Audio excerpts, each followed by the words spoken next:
And I'm going to say this a couple of times before you answer. Do you want to heal or do you want to live? To maintain the client's privacy, I'll be answering his words in this section. We'll continue. Yeah. Do you want to heal or do you want to live? I can expand on that if you like. His reply is, yes, ma'am. I want to hear that again. Do you want to heal or do you want to live? The reason I ask it this way, if you're healing, you can be healing for the next 20 or 30 years and not even know that you healed 20 years ago when you get there. He replies, in that case, I want to live. Exactly. But when you're living, your healing begins to come to the platform you're living for and expressing. So instead of just learning to heal or learning a new way of doing things and then put it into action, that's double, triple handling. We go directly into the experience and into the action itself and into the interaction of what we're talking about. Yes, I get it. Okay, that's how we make significant progress. Easy.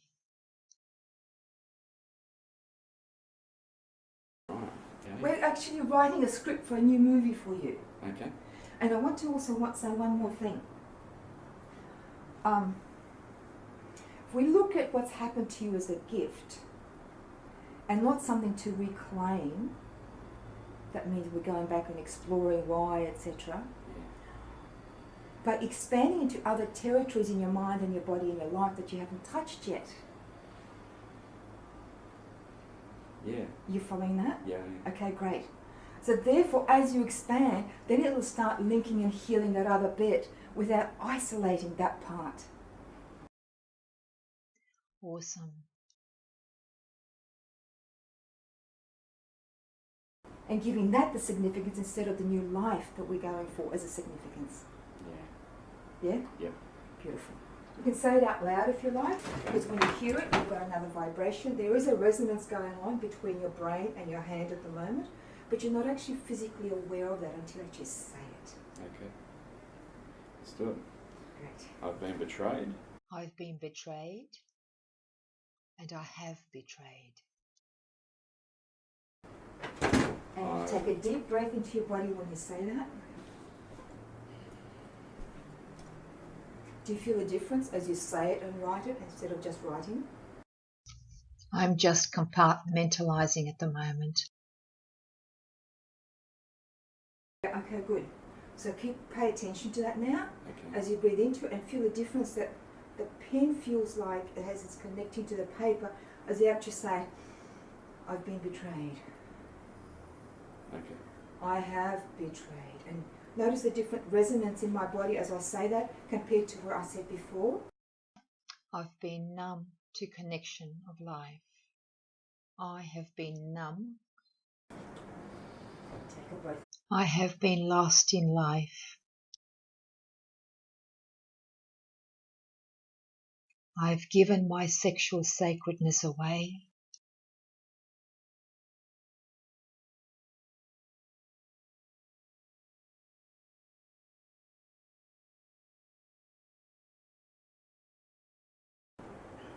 Now go one step deeper with that. What does depression feel like? Instead of just a label, what is the actual feeling that if there's a place in your body that you can feel that darkness, where is it? Or is it outside the body, or is it beside you, or above you, or beneath you? Around, in, and all-encompassing. Is there a part in your body that's not dark? Good question. That's a really good question.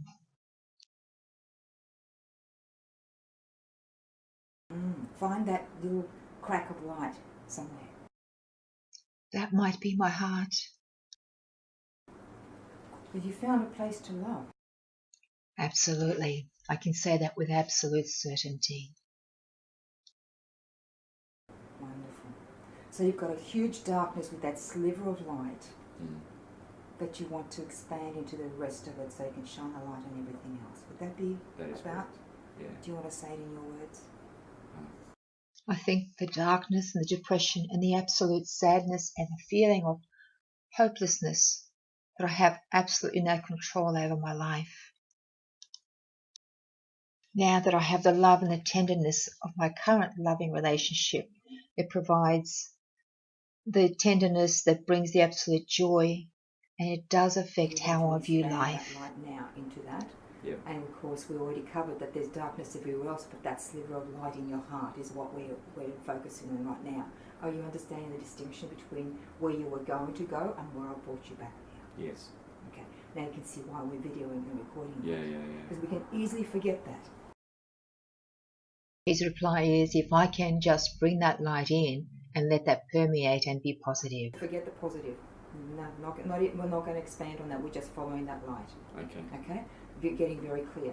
Because positive doesn't do anything. Positive thinking, all of that is nice stuff. Mm. But I'm going to take you as actual expression of it.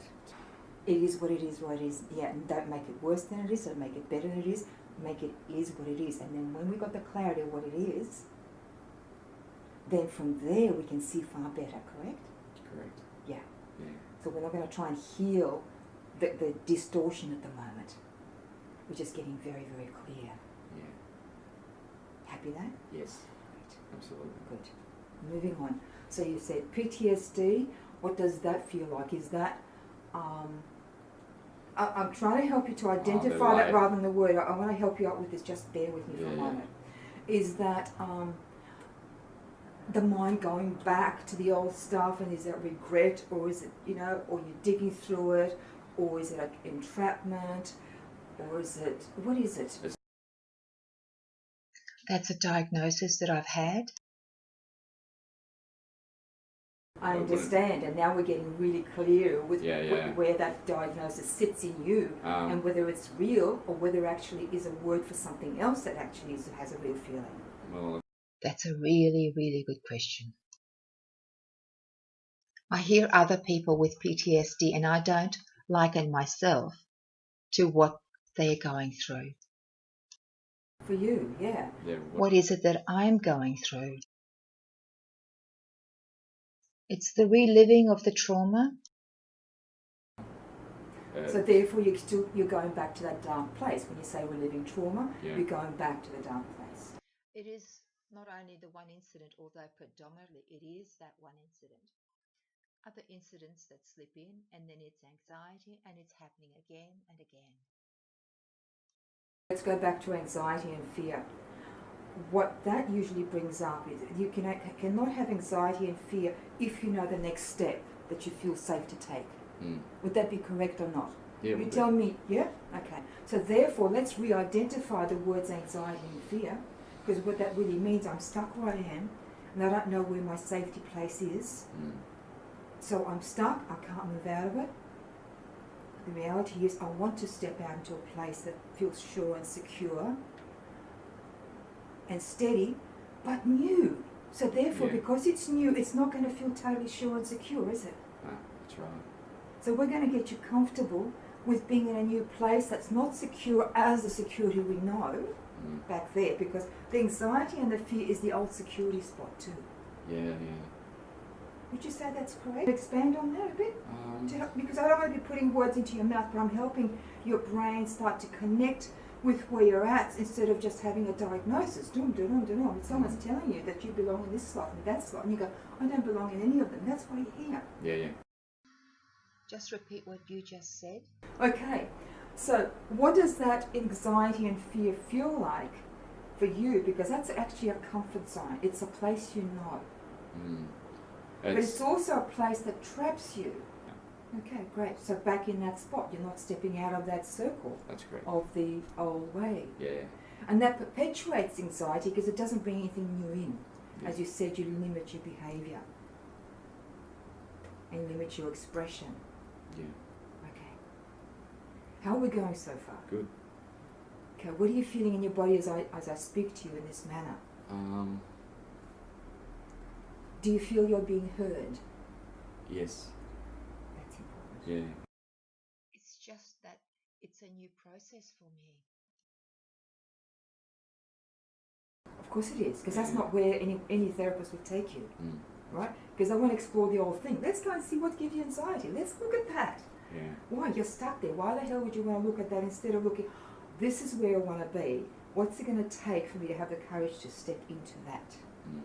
So first of all, when I want to identify how important that step is before you actually step into it, because I wouldn't step there either if it wasn't important to me, if it was someone else's instruction Yeah. for their benefit or their perception. Yeah. So what we're doing is identifying where you want to be at the moment. There are limitations. Like you say, you're even more likely during the session to step back into anxiety and fear to that safe place. That's possible, and I want you to really feel that during this physical session and the other interactions we're going to be doing. You'll actually go through that to truly feel the depth of it until you go, shit, that's enough. I don't like this at all. I don't care what the next step is. I mean, I know it. I'm going how fearful the next step is. If I'm going to feel that fear there, I may as well feel fear in a new place that has more opportunities for me. Yeah. Making sense? Yeah. Good. So we don't have to now. Yeah. Because you will still go through a form of anxiety in a new place, but it'll be different. Oh, okay. So what I mean about anxiety is going to be different, because any new spot goes, where am I, what's going on? It's still a level, but we give it a different words, because it's actually, in a sense, almost a similar feeling, but with progress. Yeah. Yeah. Yeah? Yes. Okay. Because you don't know where you are here. It's not safe, you don't know where you are.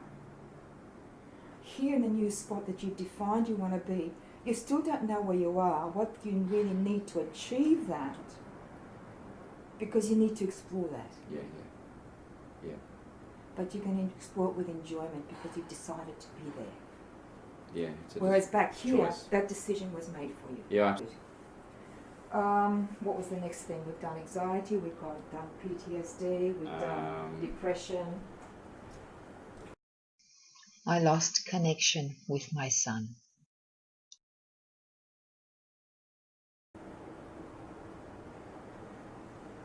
There's one where that is really a devastating place to be, right, for you.